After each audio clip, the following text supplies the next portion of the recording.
কলিজা লাগে কলিজা। আমি তো বলি আরে সারা পৃথিবীতে অসংখ্য বেড়া মানুষের জন্ম হয়, আরো বড় রকমের কিছু ঘটতে যাচ্ছে, কিন্তু এরই মাঝখানে সাহসের আরেকটা ঝলক দেখিয়েছে। আমি প্রশংসা করি সাহসের। এত বড় ঘটনায় বগা ফান্দে পড়ে কান্দে রে বগা ফান্দে পড়ে কান্দে। ডক্টর ইউনূসের কাছে নরেন্দ্র মোদী কি ভাষায় কেঁদেছেন, এই হলো বগা ফান্দে পড়ে কান্দে। This is a great news for Bangladesh. সম্পূর্ণ উল্টে গেছে রেজাল্ট, অথচ বাংলাদেশের বিরুদ্ধে তারা ষড়যন্ত্র করেছিল, উল্লাস করার মতো অবস্থা। অবশেষে আমাদের শত্রুদের টার্গেটকে ব্যর্থ করে দিয়ে চীন সফরে গেলেন অন্তর্বর্তীকালীন সরকারের প্রধান প্রফেসর মোহাম্মদ ইউনূস। প্রত্যেকটা বিষয়ের উত্তর ওয়াকারুজ্জামান দিয়ে দিলেন এক বাক্যে। এই বক্তব্যের পরই আমরা দেখলাম আওয়ামী লীগ বেলুনের মতো হয়ে গেল। এই মুহূর্তে ভারতের সামনে আর কোনো পথ খোলা নেই, কারণ ডক্টর ইউনূস এক ঢিলে এবার 2 পাখি 3 পাখি নয় 4 পাখি মেরেছে। এটা আমি কেন বলতেছি, অবশ্যই প্রমাণ সহকারে আপনাদের মাঝে কথা হবে। ধৈর্য ধরে ভিডিওটি দেখুন, আমি প্রমাণ দিয়ে দিচ্ছি আপনাদের ডক্টর ইউনূস কিভাবে বর্তমান প্রেক্ষাপটে এক ঢিলে 4 পাখি মারতে চলেছে। বাংলাদেশের জন্য এর চেয়ে স্বস্তির, এর চেয়ে আনন্দের, এর চেয়ে সুন্দরতম দৃশ্য এই মাহে রমজানে আমার চোখের সামনে এখনো পড়েনি।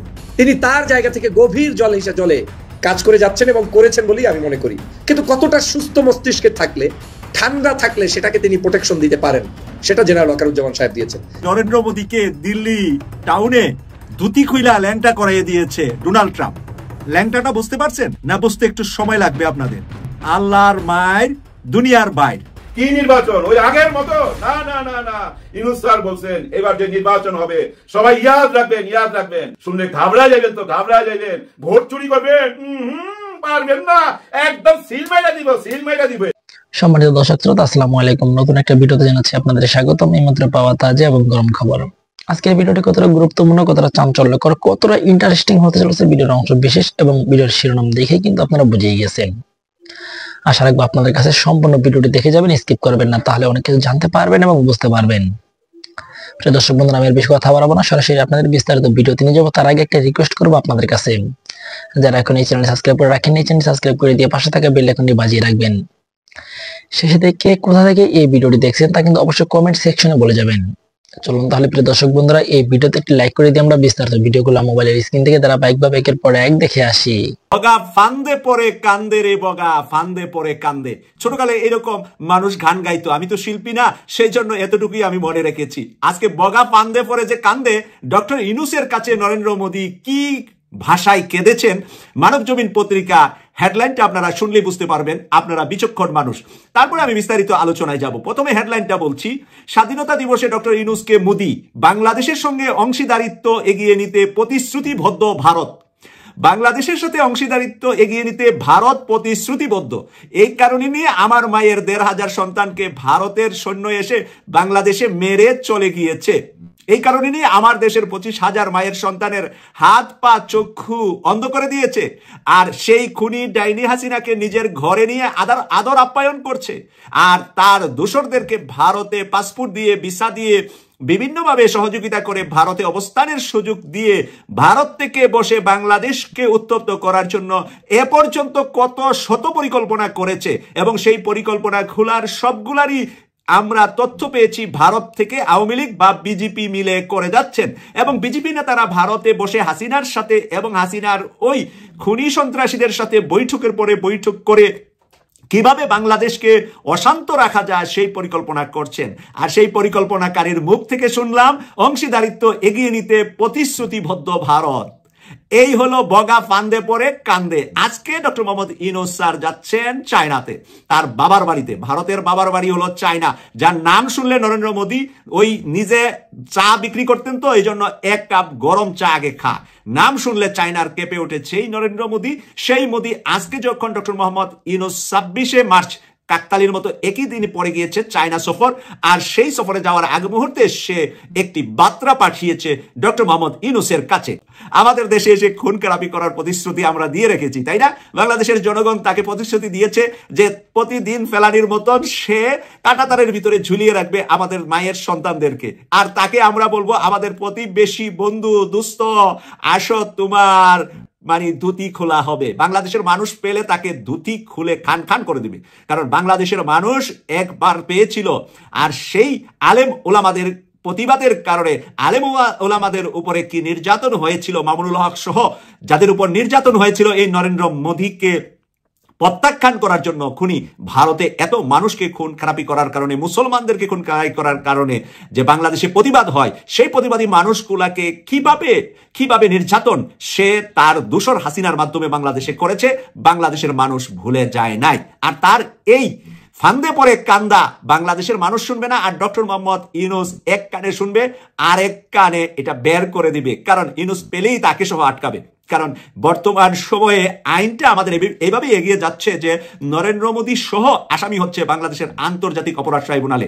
এবং এখানে প্রমাণ শুরুতেই বলেছেন তাজুল ইসলাম, চিফ প্রসিকিউটর তাজুল ইসলাম শুরুতেই বলেছেন যে এখানে পাশের দেশ থেকে এসে আমাদের দেশে মানুষের উপর নির্যাতনের আমরা হদিস পেয়েছি, তথ্য পেয়েছি, এবং সেই তথ্য অনুপাতেই কিন্তু এগিয়ে যাচ্ছে। আমরা হয়তোবা সামনের কিছু দিন অপেক্ষা করব, এরই মাঝে হয়তোবা আমরা দেখতে পাবো আদালতের মাধ্যমে মোদীকে টানে আনা হচ্ছে। যদি বাংলাদেশে আনা না যা, আন্তর্জাতিক আদালতে এই মোদীকে, এই হাসিনাকে নিয়ে কাঠগড়ায় দাঁড় করাবে এই ডক্টর মোহাম্মদ ইউনূস। এই ডক্টর মোহাম্মদ ইউনূসের প্রতিশ্রুতি হলো ওইটা। ইউনূসের প্রতিশ্রুতি মোদী যা বলে তা নয়। ইউনূসের প্রতিশ্রুতি হলো এই বিচার করে উনি বিদায় নেবেন বাংলাদেশের সরকার থেকে। উনি কিন্তু টাইমটা গতকাল একেবারে পরিষ্কার করে দিয়েছেন যে আগামী ডিসেম্বর থেকে আগামী জুন পর্যন্ত সময় লাগতে পারে। 26 জুন পর্যন্ত ম্যাক্সিমাম সময়টা উনি দিয়েছেন। কারণ হলো যে মোদী সহ হাসিনা সহ বিচারটা কমপ্লিট করতে, বিচারের কাজ তো ইউনূস সাহেব চাইলেই রাতারাতি করতে পারবে না। বিচারের পদ্ধতি, সিস্টেম, আন্তর্জাতিক মানদণ্ড মেনে বিচার করতে যতটুকু সময় লাগে এতটুকু সময় ডক্টর মোহাম্মদ ইউনূস রাষ্ট্রীয় ক্ষমতায় থাকবেন, নির্বাচন দিবেন না। কারণ ডক্টর মোহাম্মদ ইউনূসের কাছে পরিষ্কার যে পরবর্তীতে যারা সরকার গঠন করবে তারা এই বিচারটা করবে না।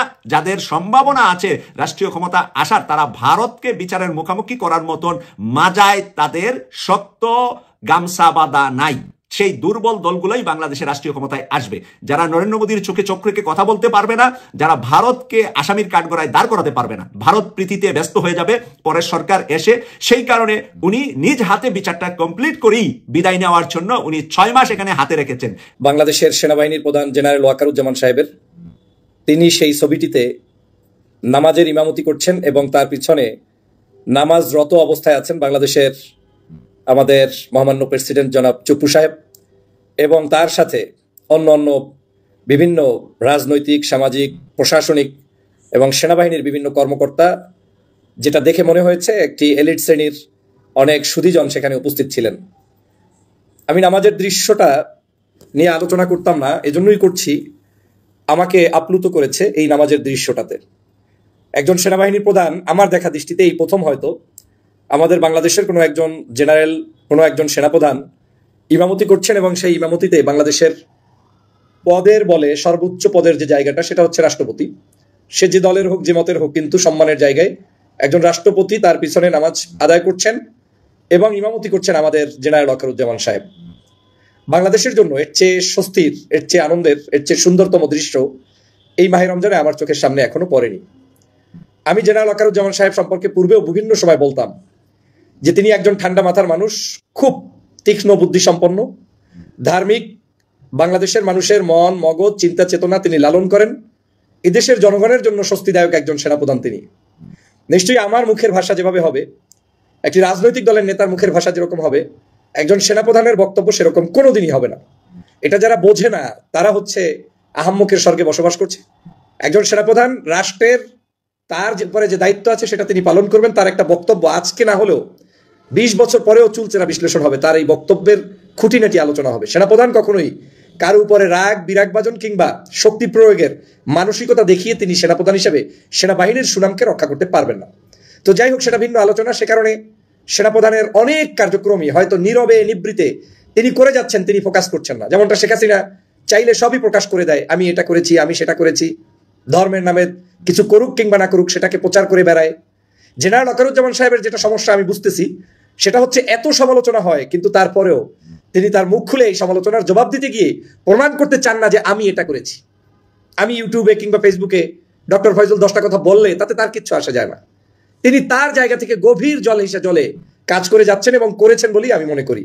24 গণ অভ্যুত্থানে বাংলাদেশের নেতৃত্ব যারা দিয়েছে, এই ছাত্র জনতার বিপ্লবকে যাদের সহযোগিতার মাধ্যমে সম্পন্ন হয়েছে সেটা হচ্ছে সেনাবাহিনী, নৌবাহিনী, বিমান বাহিনীর সদস্যরা, এবং সেটাতে জেনারেল ওয়াকারুজ্জামান সাহেব আগেও ভূমিকা পালন করছেন, এখনো দেশ রক্ষার জন্য তিনি ভূমিকা পালন করছেন। দেখেন, আজকের সেনাপ্রধানের গত 8 মাস পর্যন্ত বিভিন্ন প্রপাগান্ডা হয়েছে। একটা বারের জন্য আপনি দেখেন আমরা কিন্তু তাকে চেতাইতে পারি নাই। বহু মানুষ বহু ধরনের নেগেটিভ কথা তাকে বলেছে, এটা করবে সেটা করবে, ক্ষমতা নিয়ে নিবে, তিনি জরুরি ঘোষণা করবে, দেশের অবস্থা এই করবে, সারা রাত গুজব লীগের, এবং শুধু গুজব লীগই নয়, যারা ব্যক্তিগতভাবে সেনাবাহিনীর প্রধানকে দেখতেই পারে না 2 চোখের পাতায়, এ ধরনের কিছু ভালো মানুষও তার বিরুদ্ধে এমনভাবে লেগেছে যে মনে হয় যেন তাকে বাধ্য করা হচ্ছে। কিন্তু কতটা সুস্থ মস্তিষ্কে থাকলে, ঠান্ডা থাকলে সেটাকে তিনি প্রোটেকশন দিতে পারেন, সেটা জেনারেল ওয়াকারুজ্জামান সাহেব দিয়েছেন। এর কারণও আছে, তিনি ধার্মিক, তিনি নিজের স্বার্থে ওইরকম বড় কোনো চিন্তা করছেন না, জনগণের স্বার্থে কাজ করছেন বিধায় তিনি কারো কথায় কষ্ট কিংবা আরাম বোধ করছেন না। আজকের তার ইমামতির এই ছবিটা দেখার পরে সত্যিই আমার মন জুড়িয়ে গিয়েছে।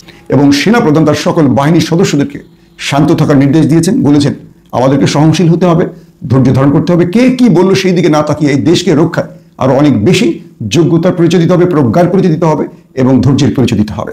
এক কথায় আমাদের সেনাপ্রধান ওয়াকারুজ্জামানের এক বক্তব্যে পুরো আওয়ামী লীগ ভারত ঠান্ডা হয়ে গেছে। তার মানে এতদিন ধরে তারা যে গুজব ছড়িয়েছিল, জরুরি অবস্থা জারি, সামরিক কূ, ক্ষমতা দখল, এই প্রত্যেকটা বিষয়ের উত্তর ওয়াকারুজ্জামান দিয়ে দিলেন এক বাক্যে, যে আমরা কোনো রাষ্ট্র ক্ষমতা দখলে নয়, বরং এই রাষ্ট্রকে আগামী দিনে এগিয়ে নিতে আমরা আমাদের দেশকে রক্ষায় সকল সশস্ত্র বাহিনীর সদস্যরা ধৈর্যের সাথে কাজ করব।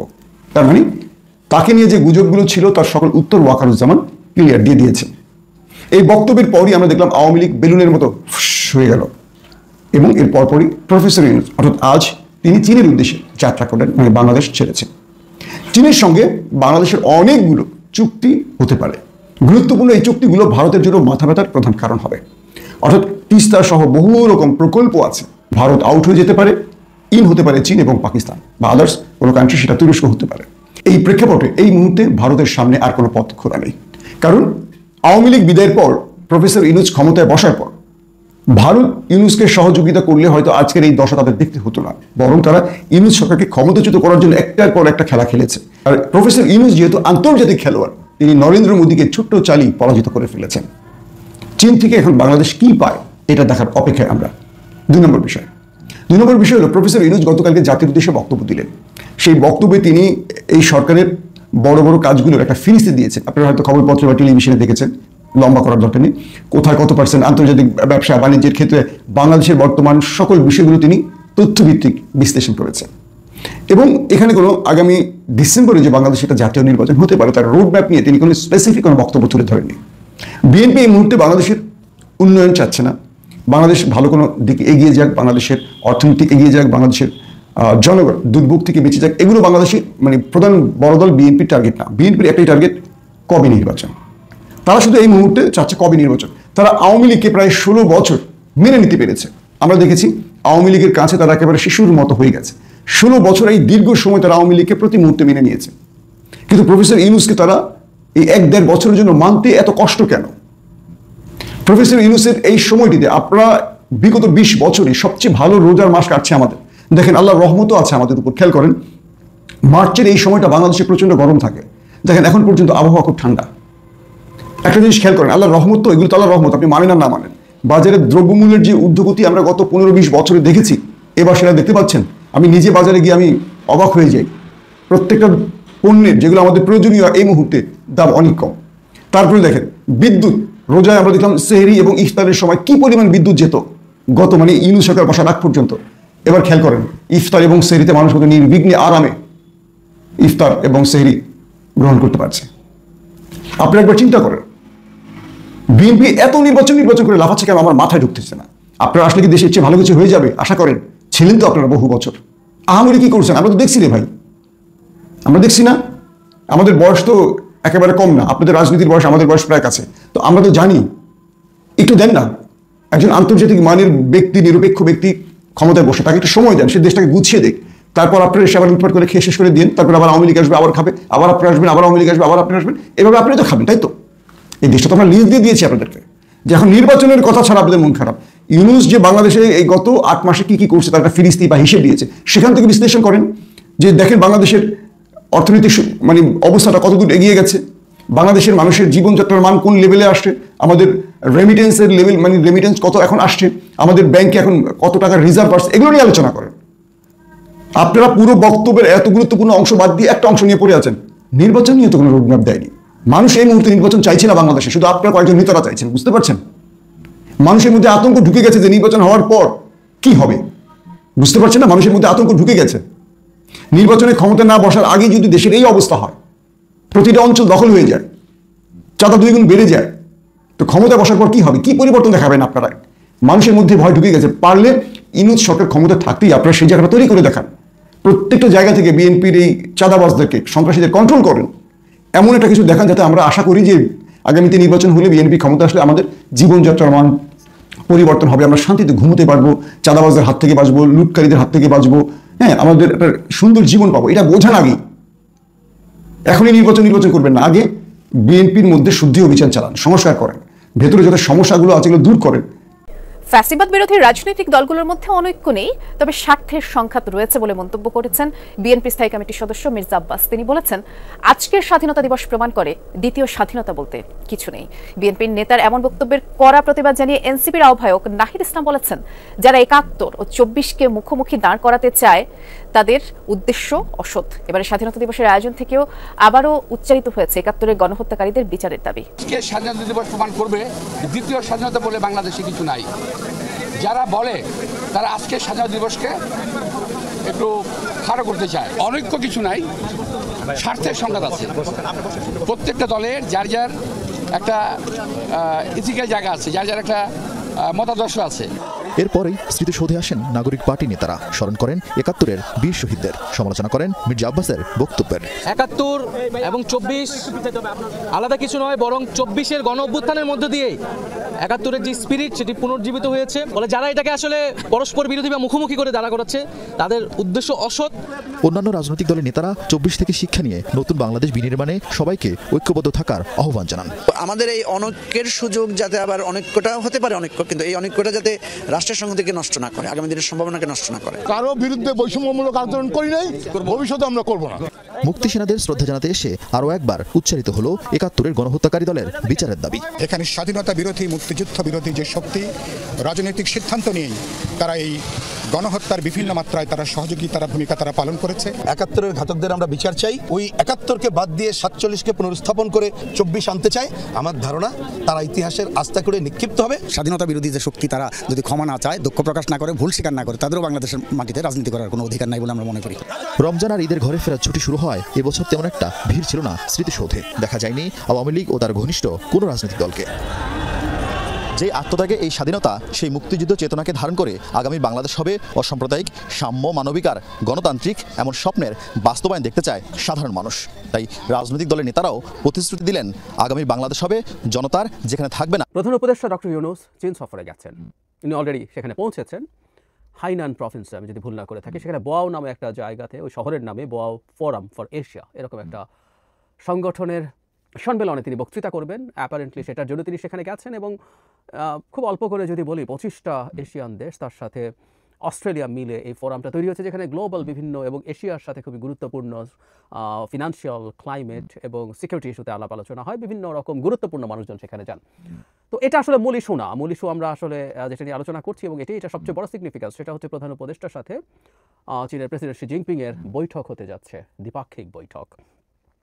এটাই অনেক বেশি আলোচনার জায়গা আমাদের দেশে হচ্ছে, এবং আমাদের দেশে হওয়া মানেই আমাদের কোনো ব্যাপারে, মানে আমাদের সরকারের যে কোনো গতিবিধির ব্যাপারে দুর্দান্ত নজর থাকে ভারতের। সো এই সফর শুধুমাত্র ডক্টর ইউনূস এবং শি জিনপিং না, এখানে আরেক ব্যক্তিকে আমরা মানে ইনভিজিবল হয়েও তিনি আছেন গুরুত্বের সাথে, তিনি হচ্ছেন জনাব নরেন্দ্র মোদী। তারা খুব মন দিয়ে খেয়াল করছেন এখানে কি হচ্ছে না হচ্ছে। ইনফ্যাক্ট তাদের মিডিয়াতে এর মধ্যে এটা নিয়ে নানান আলাপ আলোচনা চলেছে, আমরাও কথাবার্তা বলছি। আমরা এই সফরটাকে এবং বিশেষ করে এই দ্বিপাক্ষিক বৈঠকটাকে কিভাবে দেখব, মানে ভারতের জায়গা থেকে সবচেয়ে ভালো হতো, তারা সবচেয়ে খুশি হতো ডক্টর ইউনূস যদি শি জিনপিংয়ের সাথে দ্বিপাক্ষিক বৈঠকে না বসতেন। যদি এর মধ্যে আমাদের সরকারের দিক থেকে প্রেস সেক্রেটারি ভারতের পত্রিকা দ্য হিন্দুকে কনফার্ম করেছেন যে ডক্টর ইউনূস প্রথম ভারতেই যেতে চেয়েছিলেন গত ডিসেম্বরে, এই সফরের আলাপ আলোচনা শুরুরও আগে, কয়েক সপ্তাহ আগেই, কিন্তু ভারত সেটা ডিনাই করেছে। কিন্তু ভারত যেটা চায় শেখ হাসিনার মতো হবে, না হলেও 80%, 50% শেখ হাসিনা হবে, 50% কৃতদাস হবে। ভারত চাইছে না, কিন্তু বাংলাদেশও সুবোধ বালকের মতো চায়নার সাথে বা পাকিস্তানের সাথে কোনো রকম কোনো যোগাযোগ করবে না, চুপ করে বসে থাকবে। কিন্তু এটা ডিফারেন্ট বাংলাদেশ, এটা ডক্টর ইউনূস বলে না, ভবিষ্যতের যে কোনো সরকার, আমি প্রায় বলছি এটা, যে সম্পর্কে যে বেঞ্চমার্ক তৈরি হয়েছে এই সরকারের সময়ে আমরা সবচেয়ে বড় প্রাপ্তি বা প্রধান প্রাপ্তি যদি মনে করি, আমি এটাকেই মনে করি সরকারের দিক থেকে, সেই বেঞ্চমার্ক ভেঙে খুব বেশি নিচে আসা কোনো দলের জনগণের ভোটে নির্বাচিত কোনো সরকারের জন্য সহজ হবে না। এই দেশে তার রাজনীতি ধ্বংস হয়ে যাবে। যাই হোক, ভারত খুশি হতো, কিন্তু না, আমরা রাইটলি এই সিদ্ধান্তটা নিয়েছি। অনেক কিছু হয়ে যাবে তা না, এর মধ্যে আমাদের পররাষ্ট্র উপদেষ্টা ক্লিয়ারলি জানিয়েছেন কোনো চুক্তি স্বাক্ষরিত হতে যাচ্ছে না, কিছু এমওইউ বা মেমোরেন্ডাম অফ আন্ডারস্ট্যান্ডিং, সমঝোতা স্মারক বাংলায় বলি আমরা, স্বাক্ষরিত হতে পারে। এমওইউ খুব তুচ্ছভাবে দেখার কিছু নেই যদি আমাদের সামনে আসে যে কোন কোন ইস্যু নিয়ে কথা হচ্ছে, কোন কোন বিষয়গুলো নিয়ে কথা হচ্ছে। আমরা এখনো জানি না, ওনাদের বৈঠকের পর যে বিস্তারিত তথ্য আমরা পাবো সেটার ভিত্তিতে আমরা আসলে সেটাকে ইভ্যালুয়েট করব। কিন্তু কী হলে পজিটিভ হবে, কিন্তু আসলে একটা পজিটিভ ব্যাপার ঘটেই গেছে, সেটা নিয়ে শেষে কথা বলবো, এটা অলরেডি ঘটে গেছে।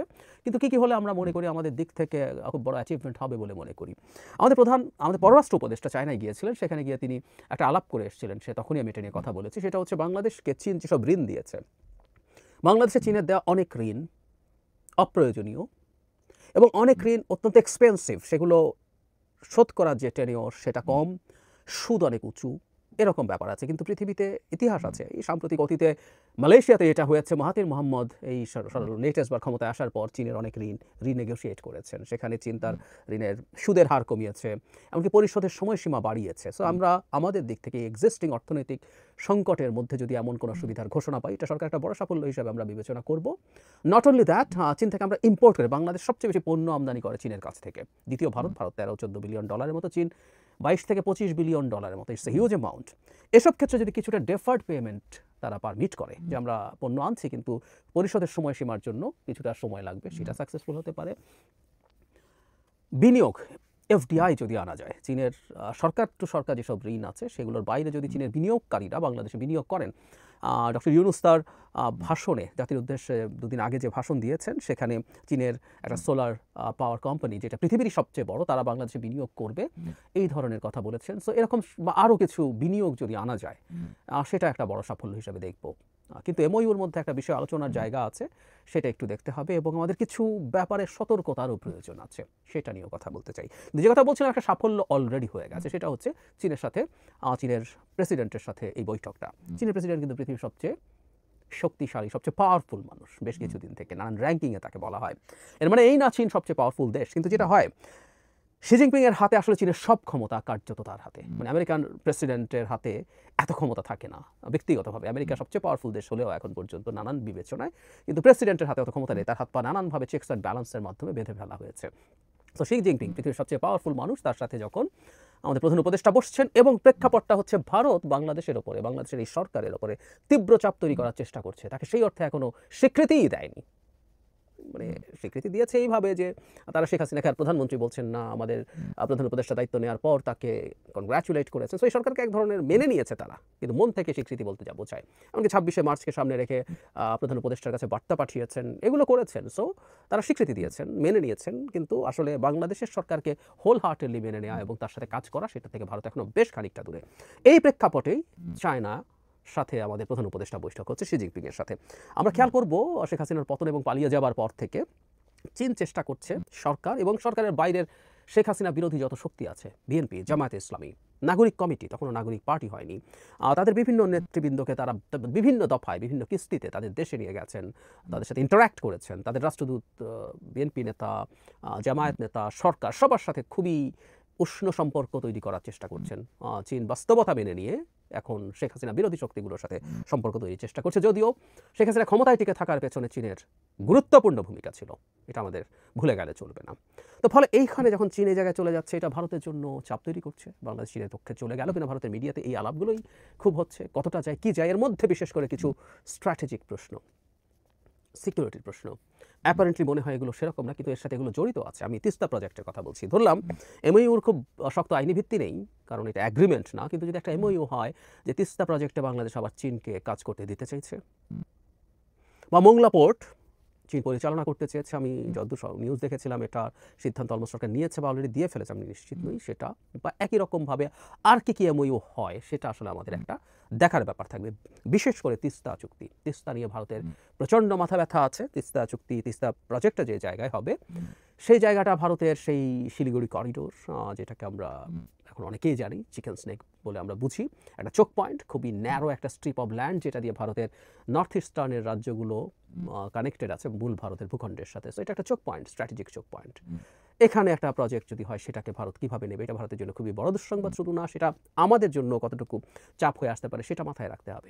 আর আরেকটা ব্যাপার আমরা একটু মাথায় রাখবো, সেটা হচ্ছে আমেরিকা সাম্প্রতিক সময়ে চীনের প্রতি যে অ্যাটিটিউড দেখাচ্ছে, মানে এটা খুব নানানভাবে দেখার স্কোপ আছে। মানে অ্যাপারেন্টলি মনে হচ্ছে জনাব ট্রাম্প চায়নার সাথে প্রচণ্ড কেওস তৈরি করতে চাইছেন, কিন্তু আমরা যদি খুব গভীরভাবে তলিয়ে দেখি ট্রাম্পের নেওয়া সব পদক্ষেপ, একবার সব পদক্ষেপ আদতে চায়নার পারপাস সার্ভ করছে, চায়নার গ্লোবাল সুপার পাওয়ার হয়ে যাওয়ার পরিস্থিতি আসলে তৈরি করে দিচ্ছে। সেই বিবেচনায় চীনের সাথে এক ধরনের যোগ সাজসেরও আলাপ আমরা করতেও পারি, এটা খুব অযৌক্তিক হবে না। যাই হোক, কিন্তু অ্যাপারেন্টলি চীনের সাথে জারি সম্পর্ক দেখা যাচ্ছে, সেই ক্ষেত্রে দেখা যাচ্ছে যে আমেরিকা খুবই রিটালিয়েট করার চেষ্টা করছে। আমরা একটা সাম্প্রতিক উদাহরণ যদি দেই, আমরা অনেকে খেয়াল করেছি ট্রাম্প পানামা ক্যানাল দখল করে ফেলার হুমকি দিচ্ছেন। এর মধ্যে দুটো কারণ। একটা কারণ তিনি বলছেন যে আমেরিকান জাহাজের কাছ থেকে অনেক বেশি ট্যারিফ নেওয়া হয়, কিন্তু আরেকটা কারণ তিনি উল্লেখ করছেন যে এই ক্যানাল চাইনিজরা অপারেট করছে, চাইনিজরা এখানে এম্পাওয়ার্ড হচ্ছে, সেই কারণে তিনি আসলে এটা দখল করে নিয়ে নেবেন। সো চায়নার সাথে সম্পর্ক থাকা, চায়নার সাথে সম্পর্ক গ্রো করা, সেটাই সমস্যা নেই, কিন্তু কোনো একটা রেড লাইন ক্রস করা, সেই রেড লাইনগুলো কি আমরা এখনো পরিষ্কার নই। কারণ হচ্ছে বাংলাদেশের জন্য রেড লাইন কি ট্রাম্প প্রশাসনের ক্ষেত্রে। সো চায়নার সাথে খুব বেশি সম্পর্ক, বিশেষ করে স্ট্র্যাটেজিক এবং সিকিউরিটির সম্পর্ক যদি হয়, সেটা আমেরিকাকেও বিরক্ত করার সম্ভাবনা আছে। এবং আমেরিকার বর্তমান প্রশাসনে আমরা অনেকবার কথা বলেছি, ভারতীয় বংশোদ্ভূত অথবা আমেরিকান মানুষ, কিন্তু হিন্দু ধর্ম গ্রহণকারী মানুষ, খুবই আরএসএস এবং বিজেপি মানুষ খুবই পাওয়ারফুল জায়গায় আছেন। সো তারা সরকারের উপরে চাপ তৈরি করার সক্ষমতা অর্জন করতে পারেন। সো এখানেও সরকারের একটু সতর্ক থাকা দরকার আছে বলে আমি মনে করি। কিন্তু আমি এটাও মোটামুটি নিশ্চিত যে এই ব্যাপারগুলো নিশ্চিতভাবে বিবেচনায় নিয়েছে সরকার, সেটাকে তারা মাথায় রাখবেন ভালোভাবে। কারণ তাদের এটা ভুলে যাওয়া চলবে না, বর্তমান ভারত সরকার ভারতের সাথে আমেরিকা তার ট্যারিফ রিলেটেড যেসব জায়গা আসে সেসব জায়গায় কোনো ছাড় দিচ্ছে না ফর শিওর, কিন্তু অন্যান্য জায়গায় আসলে ভারতের সাথে এক ধরনের কোলাবোরেশন বাংলাদেশ প্রশ্নে হতেও পারে। কারণ বাংলাদেশকে নিয়ে যে ধরনের ডিসইনফরমেশন ভারত ছড়াচ্ছে, ডিসইনফরমেশন ছড়িয়ে দেওয়ার চেষ্টা করছে বিভিন্ন জায়গায়, সেটা আলটিমেটলি ট্র্যাকশন তৈরি করতে পারে। বিশেষ করে বাংলাদেশ চীনের সাথে অনেক বেশি দহরম মহরম করে আমেরিকার স্বার্থকে ক্ষতিগ্রস্ত করছে, এই ন্যারেটিভ প্রচার করার সুযোগ হতে পারে। আর আরেকটা জিনিস আমাদের মনে রাখা দরকার, সেটা হচ্ছে সাফল্যের কথা বলছিলাম, বিশেষ করে রোহিঙ্গা ইস্যুতে যদি চায়নার দিক থেকে খুব সিগনিফিক্যান্ট কোনো পদক্ষেপের ঘোষণা আমরা দেখতে পারি, সেটা খুবই পজিটিভ হবে। কারণ আমরা অনেকবার বলেছি বাংলাদেশের সাথে সীমান্তবর্তী যে দুটো প্রভিন্স আছে মিয়ানমারের, বিশেষ করে যেখানে সংকটটা সবচেয়ে বেশি এখন রাখাইন প্রভিন্স, সেখানে যে গ্রুপটা এখন ডিফ্যাক্টো কন্ট্রোলে আছে আরাকান আর্মি, তার উপরেও চায়নার খুবই গুরুত্বপূর্ণ প্রভাব আছে, আর তাদের কেন্দ্রীয় সরকারের প্রতি তো আছেই। সো সব কিছু মিলে সেটাও একটু দেখার ব্যাপার আছে।